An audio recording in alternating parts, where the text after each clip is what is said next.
What's going on, Mad Hatters, and welcome back to the Madhouse. And we have set champs happening in just 1 week. Are you excited? We have 5 weekends of it. It is crazy. So what are you guys planning on running? Are you running something spicy?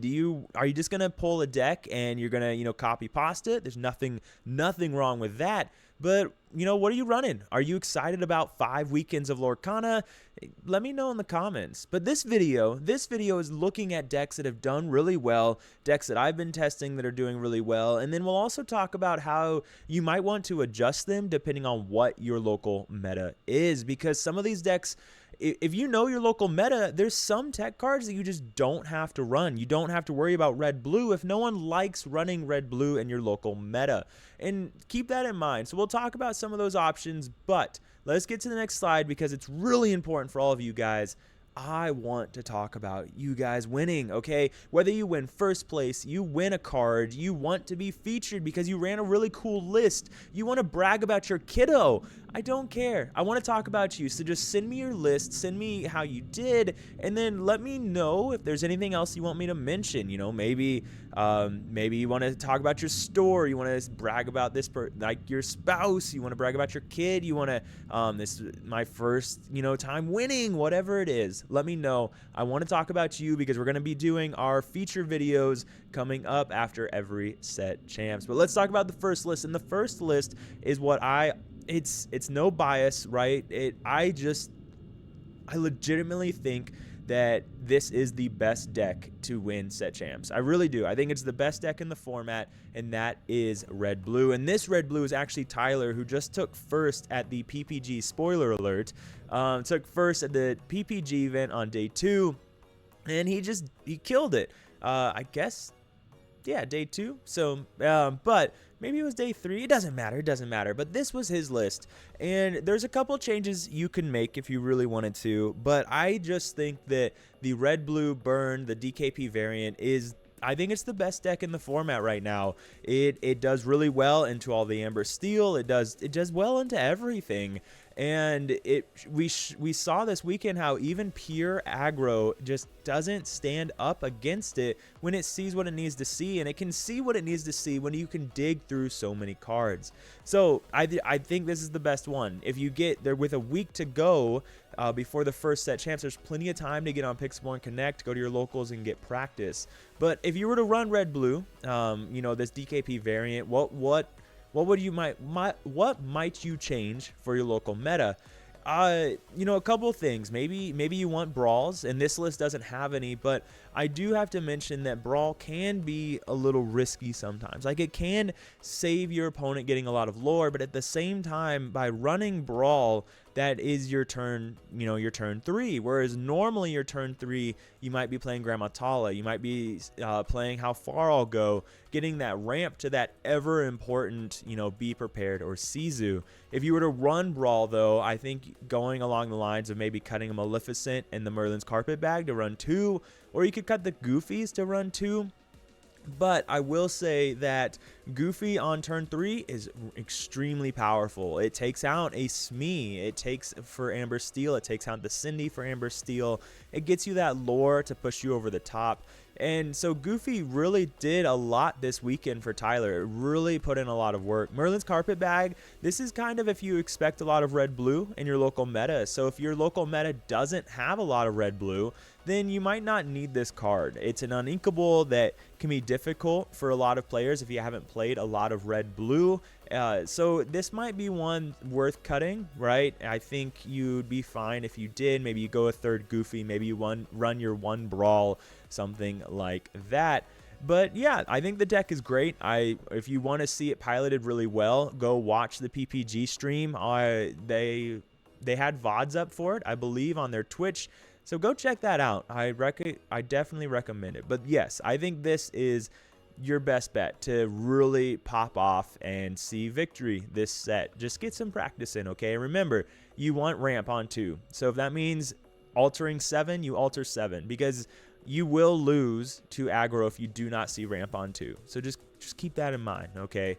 But next up on our list, in no particular order, the rest of them are just lists that I think are going to be really good into the next set. And first up, we have the green decks. And this is Jordan, who took first on day one. Took first on day one, got himself 2 buys with a green-purple discard variant. And I have 2 different green-purple lists, one tempo and one of this discard variant. But I think if you want to run discard, you're going to do well. Jordan did really well on day one. We saw green-purple discard, I think, make top 8 on day 2. And I might be confusing. There might have been 3 days of PPG, but it doesn't matter. I think there was 3 days, so I stand corrected. But I think green-purple is I think it's in a really good place. Green-purple is normally a deck that kind of falls off as the meta continues to develop, but when we have things like wrong lever and pull the lever that can give you extra draw or extra discard, it can help you get rid of an opponent's minion, they really help you get things off. And then you're almost guaranteed, if you pull a Diablo in your opening hand, but you don't have any baby Diablos, then you can alter, 4 or 5, and you'll probably see one of your other Diablos. So you can have that shift Diablo on turn 2.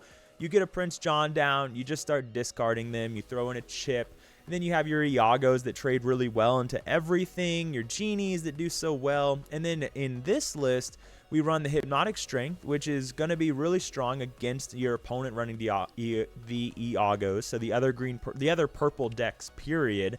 But we also have They Never Come Back, and this is also a really, spicy card where up to 2 chosen characters can't ready at the start of their next turn, and you get to draw a card. So you can play this, and it just kind of messes up your opponent's plans. If you play it on a Smee, for example, that Smee's not going to ready, so it's going to take an extra damage going into their next turn, which drops it down to 1. So that can be pretty annoying for them. Maybe you can use it to get rid of their aerial, something like that. But so lots of different options, and this definitely has a lot of one-ofs, so you see that kind of toolboxy green-purple feel in it, but it has the things that you want to see. That we don't talk about Brunos to deal with, the sharks, the Maui half sharks, things like that. The chips, just great tempo while also discarding a card. So you go Prince John into chip, which just feels phenomenal. And then if you the deck can just do some crazy things. So again, another great deck that I think you'd be perfectly fine to run, and you're running discard, so some people just get tilted already against discard, so that is a big plus on your part. It's the mental part of Lorcano, right? But moving on, we have another green-purple, and this is my buddy Aaron Guy, and Aaron Guy ran this for the Safari Zone 5K where he won, and it's just it's a tempo deck. It's different than what we saw at Worlds. Worlds had, the Curse Merfolks and the Flynn Riders and things like that. But I don't feel super comfortable recommending that when there's so much Amber Steel. And I think a lot of local metas are going to have a lot of Amber Steel. So remember, at Worlds, they could get away with running Curse Merfolks and Flynn Riders because they mostly banned Steel decks. So they didn't have to worry about Let the Storm Rage On, Fire the Cannon, Strength of a Raging Fire, things like that. But now you do have to worry about that in your local scene. And I particularly like this list because it has a little bit of what you need into everything. You have this Ursula Shift that's really good into Steel Song and just any other deck, where questing for 3, readying your opponent's character, neither player can sing, all really good stuff. Cricky, questing for 3, but also giving you the ability to trade into things. So you can go Peter Pan and Cricky on turn 8 if you get that far. Peter Pan able to trade into a Maui half shark. You have your Diablos and your Shift Diablo. Like, the deck just has a little bit of everything. You're running the Improvise and Hypnotic Strength. That Improvise, letting you do some cool trades, drawing a card, but also letting you be able to banish an opponent's Iago, and that is extremely powerful as well. Improvise plus Elsa, helps you can help you take out some other characters, and the deck is just good. If you wanted to play a little bit more into aggro, you could of course go a 4th crab, but I think when you're running, you know, the Diablos, when you're running the Peter Pans, the Crickies, I think you'll be okay into the aggro decks. And then, of course, you have pull the lever and wrong lever, more draw power. So you have all this draw here. Wrong lever, and we don't talk about Bruno helping you banish your opponent's, or not banish, but, you know, remove your opponent's characters and things like that. So just a good tempo list into what would be, you know, probably a pretty popular list, being Amber Steel in your local meta. And next up, I'd be remiss if I didn't talk about Green Steel, and this is Tizikos. He won first in a really big event. I think it was like 150 people over in Europe, and it's just Green Steel. It's the Green Steel list that we saw do really, really well at the beginning of the meta, and we haven't seen it since then, really, since the beginning of the meta. But I guess the meta is only a month old, so keep that in mind. But Green Steel just generally does well in local metas because it's discard, and a lot of players can have a hard time dealing with discard, you know, playing around it. How do I keep my hand alive? Things like that. And so Green Steel can just be really good. Again, you have a week. If you haven't been playing a lot of Green Steel, I don't recommend you just jump on it all of a sudden. The deck can be a little bit difficult if you don't have the pop-off turn. But I've seen people, they even have the pop-off turn and they still, you know, kind of drop it. They make some critical mistakes that they don't think of because they're not used to the lines. So get some practice in. But the deck is really good, all right? You can go ahead. You can get that Shift Diablo. You can get that Shift Pete down.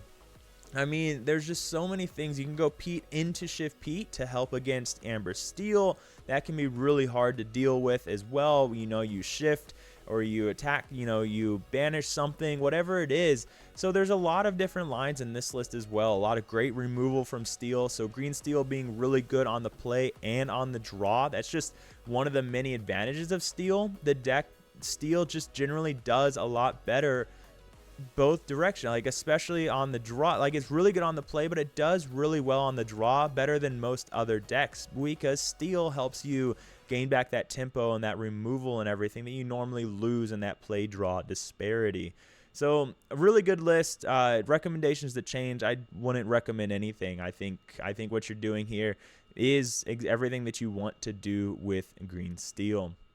Next up on our list, we have Sky, right? And Sky, he showed off this list at, I believe it was a back-to-back tournament. So two 1Ks, I think, or two 2Ks over in Nebraska.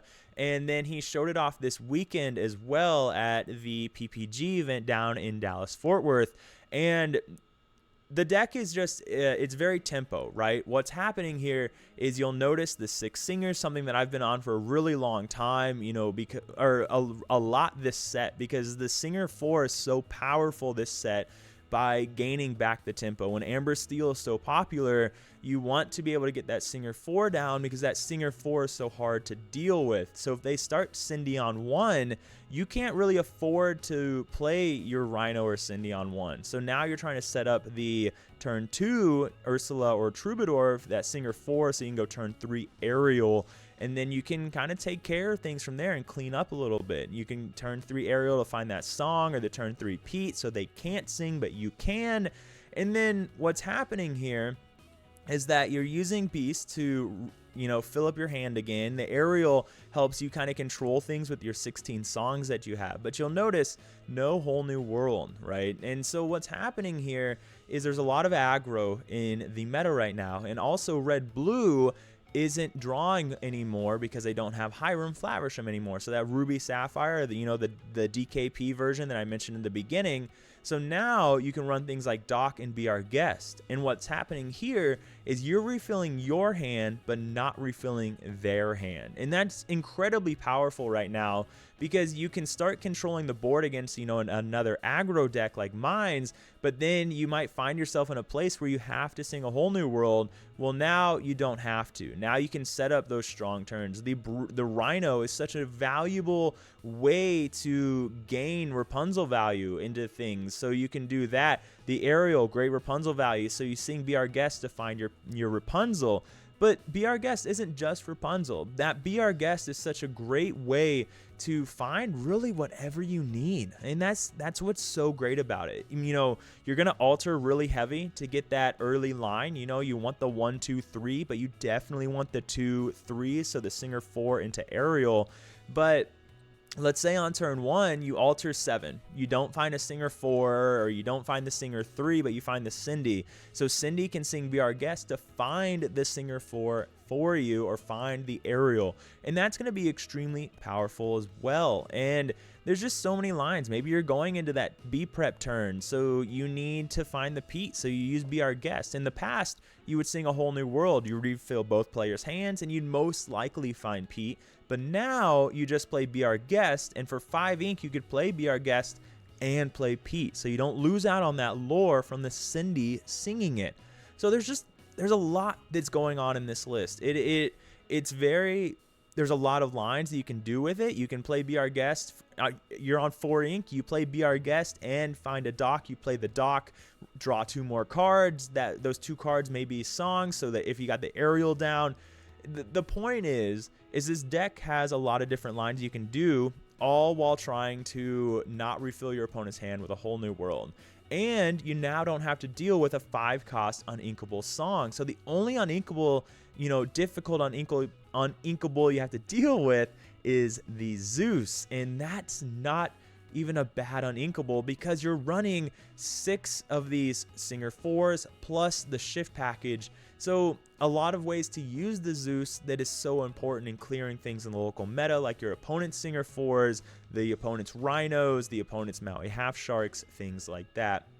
I mentioned Fifi is find 'em Flatinum, and Sky was running this Find 'em Flatinum in his list on Sunday, so today, but I'm personally not a fan of it. It is nice in a huge wide meta when you don't know what you're up against, because you may be up against red-blue items a lot or blue-green items a lot. But in a local meta, when you have a general idea, like most likely no one's going to show up to their first, to a set champs being like, you know what, I'm playing for the first time red-blue items, because it's not going to go well. It's not going to go well for them. So you probably don't need it. Now, if you expect, I'll mention Freddy, right down there in Florida.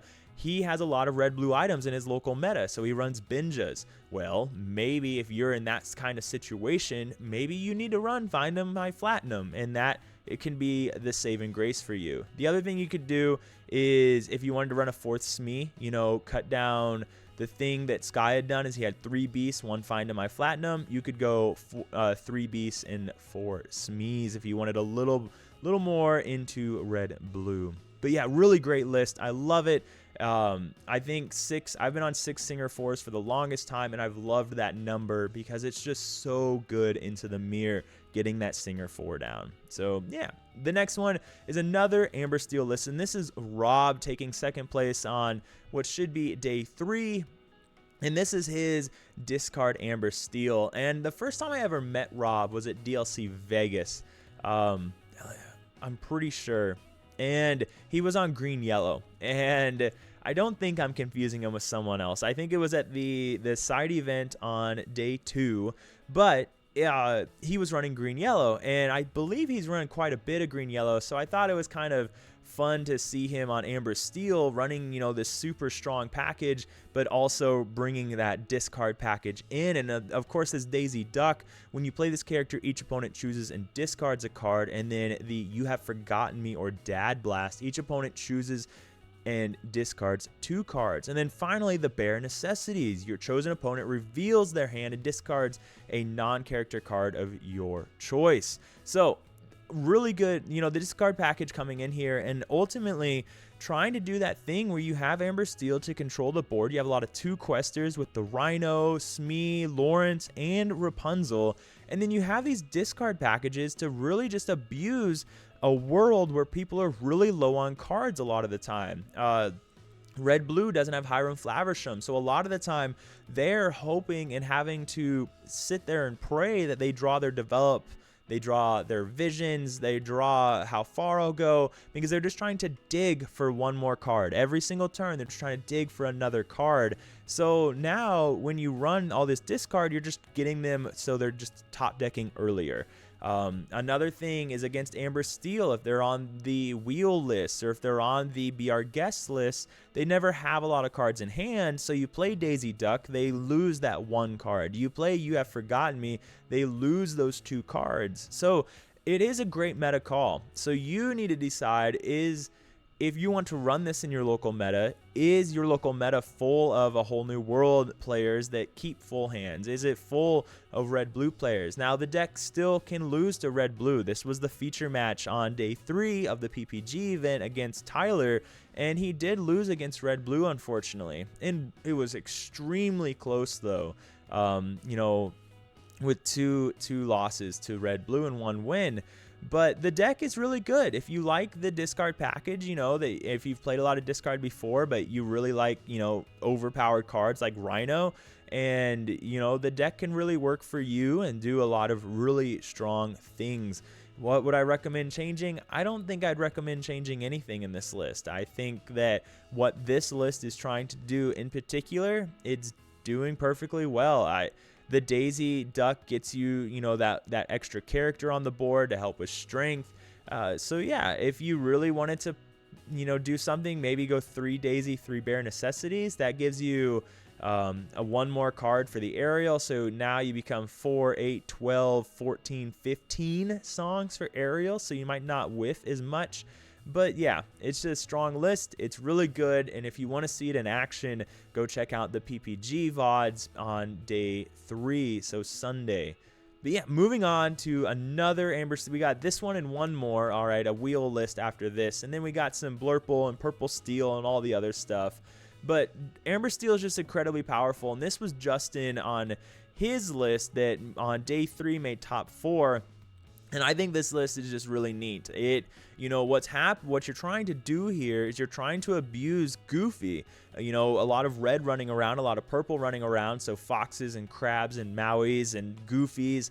But if your stuff never never stays exerted, then they can't challenge into you, and you just quest out and win. It forces your opponent to have a B prep because none of your stuff stays exerted, so they can't challenge. And Sizu doesn't clear things like Mr. Smee, it doesn't clear Lawrence, and it doesn't clear Goofy. So the list is just really good. Now, I think one thing that we see here is it's Robin Hood. So Robin Hood, if you haven't seen him before, 2 cost 1/3/1. Exert them, deal 1 damage to chosen character. And this is really important because what you're trying to do here is you get this set up, and then now you can, so you get this set up at any point in the game, and now you can start pinging your characters, and then the Goofy will ready them so they can quest for free without fear of being challenged. So maybe you ping, you set up the Piglet, or you set up the Robin Hood, and then you go Piglet, and you have a little bit more time. You ready the Piglet. Your Smee will automatically ready himself. Keep in mind, this is extremely important. If you play Piglet, or if you play Smee and then you play Piglet, Goofy will no longer ready your Smee. Remember, Piglet is a captain, so do not shoot yourself in the foot. All right, keep that in mind. Now, looking at the list, the Aurora, really important as well. Whenever you remove 1 or more damage from a character, ready this character. She can't quest or challenge for the rest of this turn. This can be really important though, because now she'll get ready, things like that. She survives with that 4 health. She quests for 2. So when you look at your high questers, you got 1, 2, 3, 4, 5, 6, 7, 8 characters in this deck that are questing for 2 or more. Now, what changes, right? So if I was to make any changes to this list, I think I would cut the Robin Hood. As great as the Robin Hood is, 1/3/1, that dealing 1 damage, it becomes a heavy target. So I just don't feel, I haven't played it yet, but I don't feel like it's going to stick around very long. It's uninkable, but for 1, you could run something like Dump Truck? Dump Truck? I think everyone calls him Dumpy. He's the 0/1/1, 1 cost uninkable, deal 1 damage to a character. So Dumpy becomes this card that is able to you can use it on your own characters to ready with Goofy, which is really powerful, or you can use it on your opponent's characters. And I'm going to talk a little bit about this because we're going to look at a list that runs him. But a buddy of ours ran him at the PPG event, and he's like, hey, here's the number of characters that I banished with Dump Truck. And it was a list of like 15 characters that through the event that Dump Truck, that one damage cleared all these characters. And it wasn't just Cursed Merfolks and Pegasuses. It was a lot of different characters that just, took the 3 damage. They needed 1 more, right? Because they had 4 health, things like that. So Dump Truck can be really good there, but I think Happy can be really good here as well. You increase your 1 drops to 10 then, and then you also have 6 characters for the 7 Dwarfs Mine. And if you saw my Diggy Diggy Hole video that I posted a couple days ago, those mines win games. Like those mines and the ability to move the dwarfs, the knights, to them and just machine gun down your opponents is just extremely powerful. So something else, I think you can try Happy, you can try Dump Truck, or you can just stick with what works, because I'm sure Justin tried both of those cards as well, and he found he just liked Robin Hood more. Because at the end of the day, if they're taking out your Robin Hood, then they're not taking out your 2 questers, and that's pretty good as well. So, really good list. I loved seeing it. It's something extremely different. The Bare Necessities, of course, coming in here, slowing down Red Blue, slowing down Amber Steel, slowing down a lot of decks anymore. So, really good job. The last one is a Whole New World list. This is currently what I've been testing for a Whole New World, and what I'm doing here is I've got my 6 Singer 4s. That's been a big thing for me since last set, really, before the bans on Hiram and Fortisphere. But the rest of it, the Biancas to help with singing a Whole New World. The Beasts just really good in the meta right now. There's not a lot of Medusas running around. The 5 health forces a Zeus, but they've probably used Zeus on Rhino or other characters. And it just makes people play badly. What happens is they get so worried about stopping the draw power of Beasts that they're like, I need to shut it down however I can. So they'll use a Let the Storm Rage on and deal 2 damage to Beast, and then they'll forget about him. But then now you have amazing Rapunzel value. Now you have a character that can challenge for 7. So there's just a lot of things you can do. You could use Let the Storm Rage on your own Beast against Red Blue, and then hoping that your board doesn't get cleared, and then the next turn you can use him to help take out Manners, which can be extremely powerful as well. Right now we're opting to run Bare Necessities. Bare Necessities just really good in the meta right now. Normally it's World's Greatest Criminal Mind here, and you could run either or, but the reason I've opted to take it out is because right now where you're running all of these cards, we're just trying to slow down Red Blue, right? We're trying to, if we go on the play, we go Cindy into Bear, we can take out their Inkables, we can take out their ramp, we can take out, a lot of different things that they're really going to need. And then later in the game, you're essentially running 2 Petes, because you might be able to play World's Bare Necessities, take out their 1 Visions, their B Prep, whatever it may be. So this is what I've been testing for a Whole New World. I've really enjoyed it. We're up more songs than normal. I've been on 16 songs for a long time, but 18 right now. And it just makes Ariel feel better. You're missing a lot less when you're on 18 than 16. But I've liked it. It's a little bit more mid-range. We don't have the daisies, and I think that's fine. Another really popular Whole New World list is Habibi's. He's really big on the 3 Naveen's, so essentially I think it's pretty much this list except 3 Naveen's. So if you want to go that route, by all means, Naveen can be an extremely powerful card, helping you get that draw disparity back, and it does a lot. It does really well, and Habibi did really well this past weekend with that list. So a lot of different options. All right. Next up, we have, I don't remember. Oh, Red Purple. We saw Red Purple do well on day 1. They made top 8, I believe. Definitely top 16. I don't remember if top 8 or not, but this is No I'm Not's list. He won first with this list at the CCS 2K on Sunday. I think it was last weekend or the weekend before that. I think Red Purple is still fine. It's not, I think, I mean, no, I'm not showed, right? He showed that red purple is still in a good place. Red purple can still win games. He took first with this list. It has the things that you want it to have. It has the B preps. I think that the evasives version is better with the Maui half sharks, getting that pirate's life.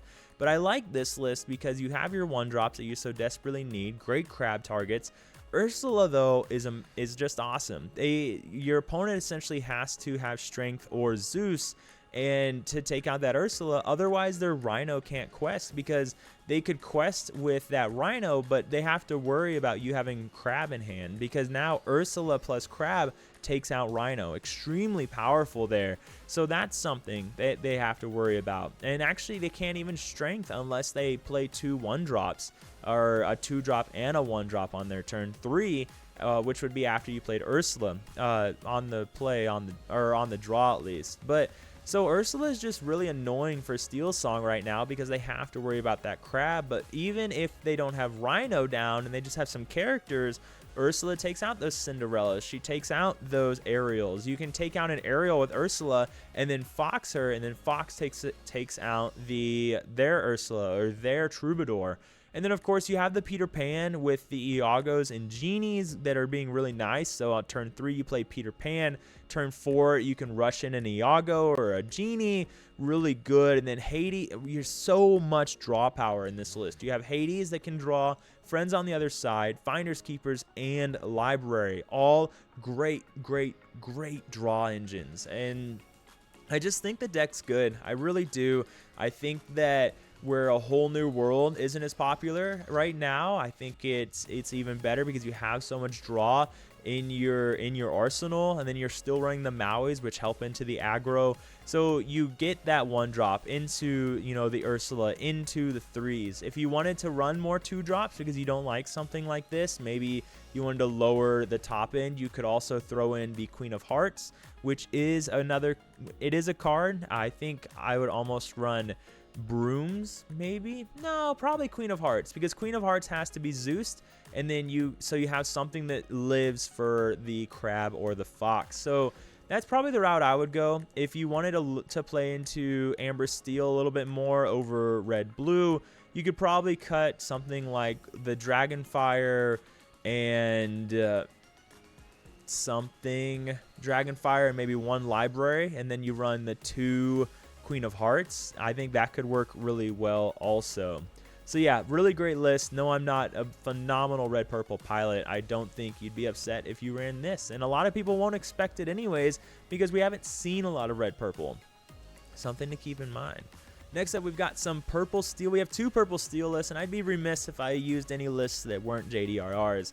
I know we saw the DKP broom variant. Well, I don't even want to say the DKP broom variant. We saw the broom variant take first at the CCS event, and then we also saw DKP run either the same exact list or really close to the same list.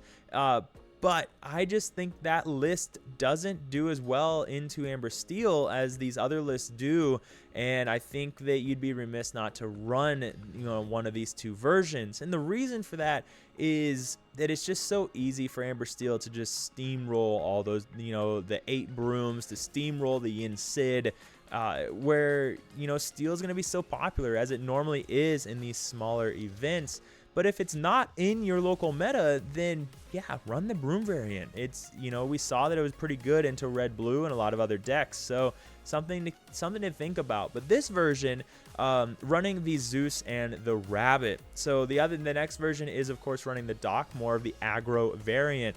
But this variant is specifically built to take out red blue, and the idea here is that you have all these 1-drops, so they're gaining that early lore, which is incredibly annoying to deal with.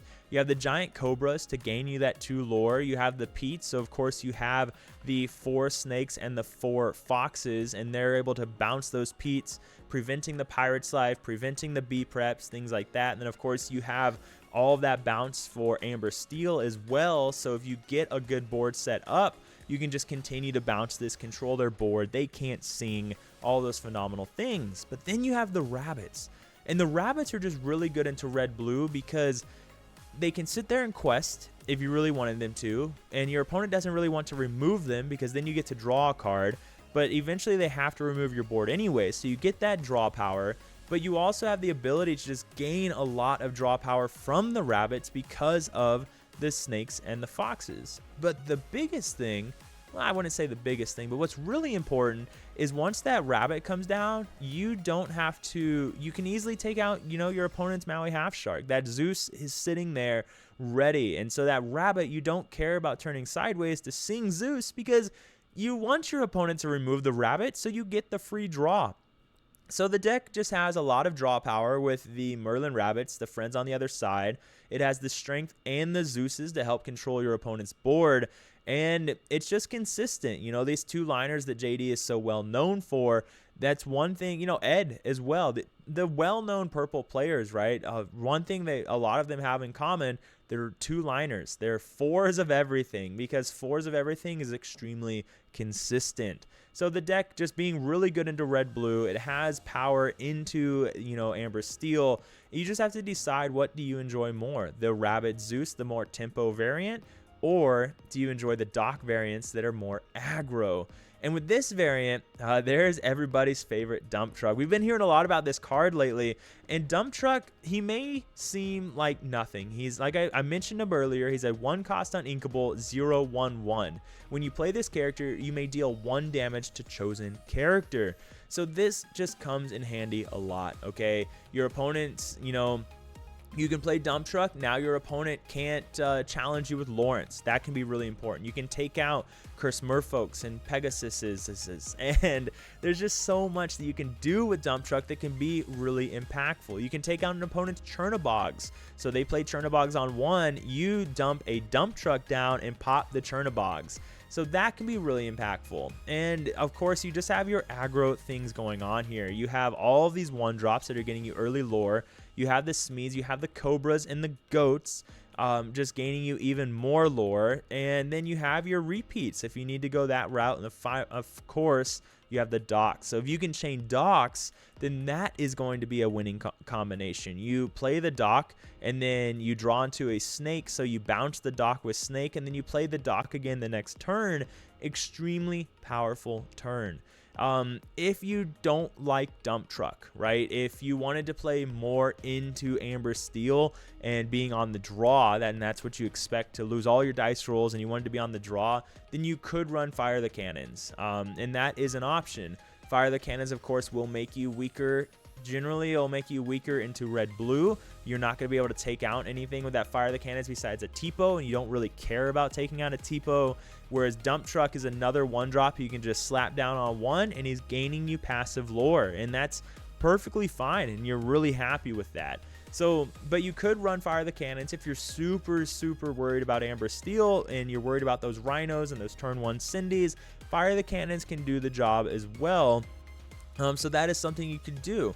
You could run White Roses as well, but now you're starting to make things a little heavy, right? That's a lot of 3-drops that you're looking at, and the 1-drop can be so important. But that's something else to keep in mind. If you draw Doc into a Fire the Cannons, that's not a character that's gaining you lore. That is, Dump Truck at least can come down and can gain you lore, which is pretty good.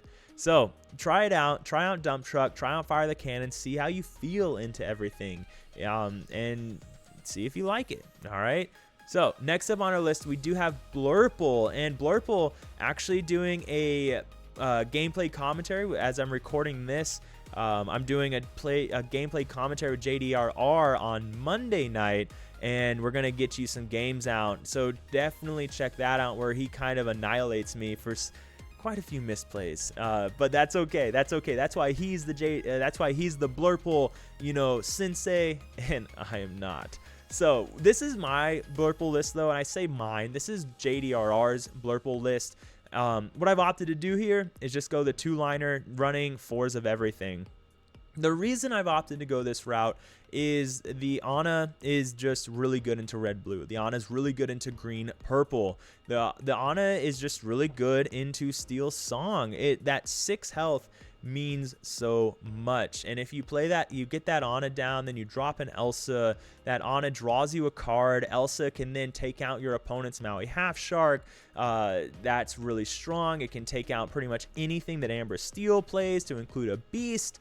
Ana helps you take out opponents' manners really well. So that's another thing going on. So Monstro, really great into a meta with a lot of whole new worlds. But after seeing Amber Steel do so well this weekend, and a lot of them not having a whole new world, there's a good chance that your local meta is going to go that direction as well. Play the Be Our Guest, the Docs, things like that. So Monstro loses a lot of his effectiveness. So in my gameplay video that I'll be doing at JDRR, this is the list that I opted to run.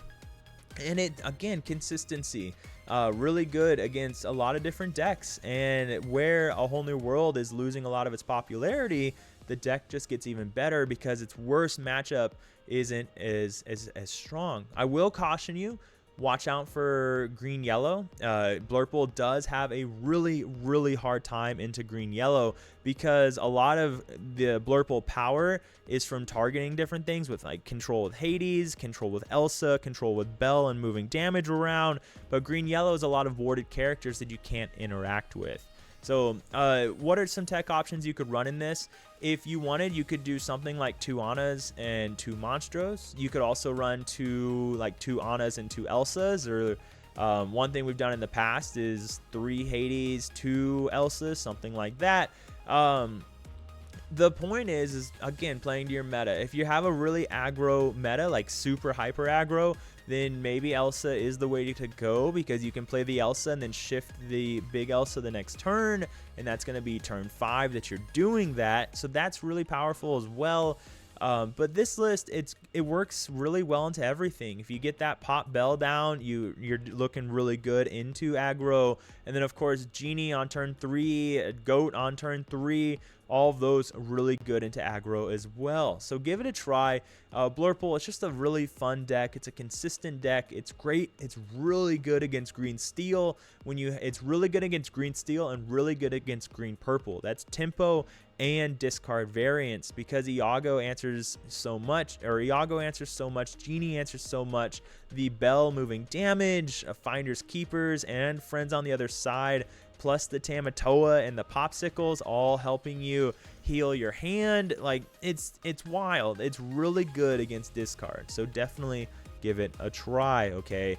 Next up on our list, these are decks that I think so, yes. So these next three decks are ones that have done really well in the past, but I wouldn't recommend the day before set champs, you're like, man, that deck looks really fun, I'm gonna play it at set champs tomorrow. I would not recommend these next decks in that situation. And the reason is that they have a lot of different lines. They play a lot differently than most other decks, and it takes a lot of practice before you can start doing well into everything that's in the current meta. In the first up, we have Andre taking second during day 1, and with a green yellow. And I believe he did really well for the entire PPG event with green yellow. But green yellow has been a deck that's been around for a long time, and it just kind of sporadically shows up and does really well, right? It won DLC Toronto, and we've just seen it do well in a lot of different places. And because the deck, it can handle anything, it really can. And now what's happening here is you have things like the Aladdin that is ward. It's just a 2/2/1, but the fact that he's ward, he's like a Prince John. What happens is you play Aladdin down, and then he never turns sideways. But because of Aladdin, that ability to just sit there is just helping you sing Under the Sea. It's helping you sing Painting the Roses Red, Bare Necessities, Sudden Chill, and your opponent can't interact with it, which is extremely powerful, because now you can do something like Aladdin, and with Aladdin plus a couple more characters, all of a sudden Under the Sea is pretty simple to play. So if you go Aladdin, that's 4 plus Amuses. Now you can sing Under the Sea, and that is extremely powerful. So you could theoretically sing Under the Sea on turn 4, and going into turn 5 you play Kita, and you can clear pretty much any board in the game, and that is power. That is a lot of power. So meanwhile, we're running the Lady Tremaine. This is something I talked about in my green-blue video, where Muses and Lady Tremaine is just power. Again, power. The deck has a lot of power, because what happens is you play Lady Tremaine and you can bring back any of these actions right here. Maybe you needed another Under the Sea because they're going super wide. Maybe you need the Dad Blast. Like whatever it is you do need. Maybe you need the song you can sing that turn so you get the sudden chill so you can draw off a Prince John and bounce something with Muses. Or you can play the Lady Tremaine, get the thing you need, and then you sing it with Muses, and then you make them discard or whatever it is you need, and then you bounce the Lady Tremaine back to your hand with Muses. Remember, the Muses can bounce your opponent's characters or your characters, so do not forget that. And what happens is now you have an infinite amount of actions as long as you're playing Lady Tremaine. So that, again, power. That is a lot. That is a lot of power. Okay. So again, a good deck.